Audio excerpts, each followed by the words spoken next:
Thank you very much. And good afternoon, everyone.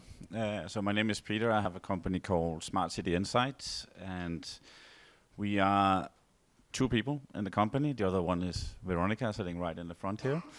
But we work all over the world, and I've been working with smart cities for the past 12 years, I think now, and work for Hitachi, so the big tech companies and cluster organizations, work on the Copenhagen Smart City strategy and the governmental strategy. So kind of been around in this field for a while with different angles. So I'm going to try and see how do we actually do this in practice and give some practical examples of this as well. But before doing that, this is our office on the left. Not the whole thing, that would be nice. But it's a co-working space, relatively new in Copenhagen, called BloxHub. The reason for mentioning that is when we talk about smart cities, we talk a lot about technology, a lot about data, but it's also about cross-working with different sectors coming together to solve the challenges we see in the cities. So in order to get an office in here, you need to work with the future of cities. So we have architects, we have Danish Design Center, we have consultants like myself, we have the city itself, we have engineering companies. So we have these different challenges that we work on and speak to each other, what's the latest. So I can only recommend, first of all, come and see us, and you can always contact me. And also to think about that, a place like this in Slovakia as well. So when we talk about smart cities, and is there typology? I'm not sure. So the guy in the picture is a guy called Pascal from University of Madrid.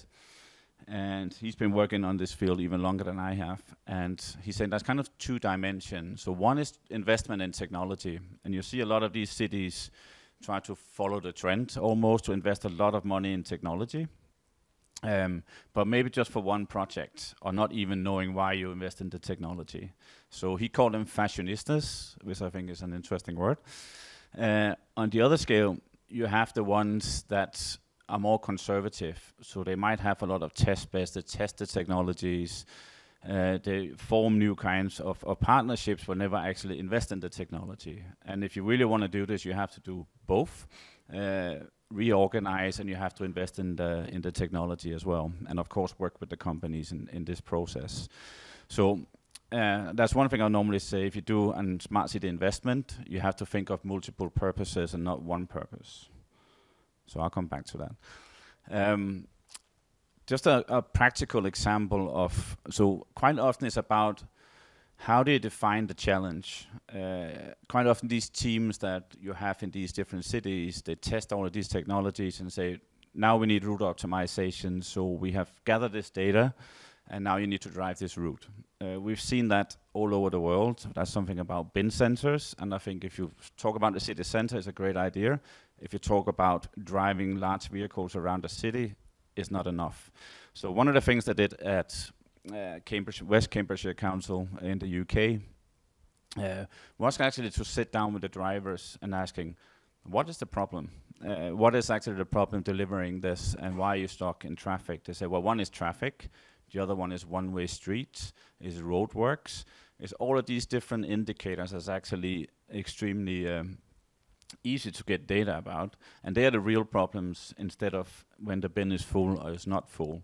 So they use this and actually to calculate the route, and I'm not gonna, because I can hardly see the numbers, but between 300,000 and 400,000 euros that they were saving just after the first attempt of doing this. Less CO2, and they had to get less vehicles as well. So just a very practical example that you need to try and understand the real challenge, talk to the people who actually have the challenge, and then you start to think about what technology or data do we need to actually solve this problem. So that process is extremely important. Water, we have plenty of that in Copenhagen as well. And as you see on the top right-hand corner, this is about, I think, 5-6 years ago, this 100-year event where you get flooding, and then it happened again 2 years later, so it wasn't a 100-year event. So the city had to do something about this. And what we often hear, when I travel around the world to speak about Copenhagen is, well, it's all about architecture. So you do these parks, and the park that is in the picture, it's a park during the day and it's nice weather, but if the flooding comes, then it actually takes all the water and comes into the streams, and it pours off into different tanks if you need that. And so how is that related to smart cities, except it's a smart idea? But where do you put it? And if you get a lot of water, what do you do with the water afterwards? So the gradient of the city, like Copenhagen, is extremely flat. Where does the water go? Where do we need to make these parks? What about weather data, warning systems, and these kind of things? So there's a lot of data analysis that goes in to feed the architects on how do we actually do this. So although it doesn't look like a technical smart city solution, there's a lot of technology and data going into to doing it before you make the solution. The one on the lower left is Frederiksberg, which is actually a municipality inside Copenhagen. It's permeable surface on the footpath, which means that the water actually goes through. Then you have a tank under there, and you have a sensor. When that starts to fill up, you can actually take that water and feed it to the trees and the plants. So everything again here is thought of, and you can start to do things again when you get the weather reports and say, okay, now we need to open for X, Y, Z. And all it does is like avoid getting the water down to the basements of the people. The last example is also due to something with water. So we have district heating in Denmark, so it's hot water. So how do you then actually look at the leaks in the different pipes you have underground where the water is hot? So this is from the south of Jutland, south in Denmark. And a drone can easily detect heating. So therefore, instead of guessing where the leak is, you can actually just go out and dig up and fix it. And now you're starting to measure, is it big enough that it's worth fixing as well? So, but you can do all of these kind of using technology. You can actually solve some of these problems pretty easily.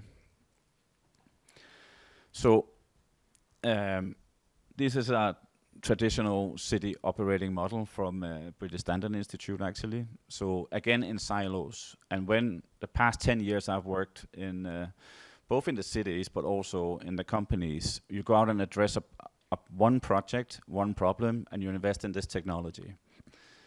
But actually, especially when you talk about data, data can be used in many different projects if you collect that data.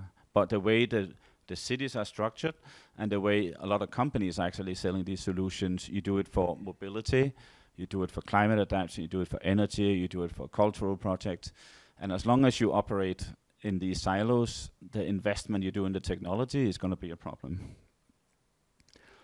I ran something called the City Data Exchange in Copenhagen, which is an external data platform with private sector data as well. And we talked a lot to the city of Copenhagen, but also Seattle and smaller municipalities to try and find out what information do you need in order to solve your problems. So we talked to the parking, the public safety, flooding, climate adaptation, tourism, mobility. And what we found out is they basically want not the same, but similar things. So the way they got their data was either from the same data provider or the same type of technology. But they used to just source this one by one, and then it's too expensive to get it. So therefore, there's something about the way you reorganize and you use these internal teams in the city to make the business model for buying the technology and to work with the data. And I don't have time to the second part, which is the private sector, because if you actually speak to the private sector about the same the data, they want the same information as well. So that's something we work a lot on at the moment. A quick example from the city of Copenhagen. I know time is going. So they have done this matrix where they go out and say, the first one say people and flow. And they say, okay, what projects are important where we need to know where the people are moving around and different things are moving around. So they basically went around to the different departments and saying, what information do you need? And then you gather that into different categories. And then you start to test different technologies that you then invest in afterwards. So again, it's one investment, multiple purposes that I mentioned before as well. And there's something you see more and more when you go around to cities around the world as well. So last slide. I'm not going to go through that as well, but I think Dublin is a great place to go as well to look at this, and even on their webpage. So the way they are structured, they've been structured like this for, I think, more than a decade. So they have the city of Dublin in the middle, and then you have the local authorities around it. And as you know, cities doesn't stop because there's an administrative border. So they have Smart Dublin, where they say, okay, we have mobility problems, we have if it's flooding, all these energy problems. It doesn't stop because there's a border. So they have this team with different types of experts from all local authorities. So every time there's a challenge, they check with the other local authorities as well.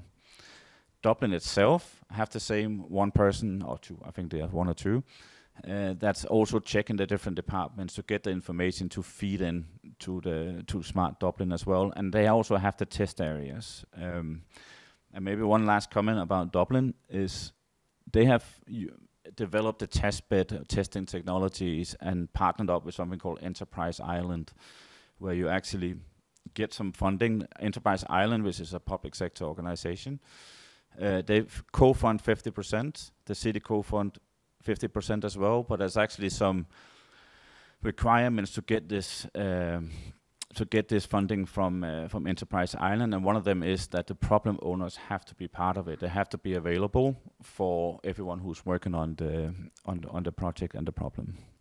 So I think my time is out, I can see. But thank you very much. I'm here the rest of the day as well, so please just grab me and ask questions.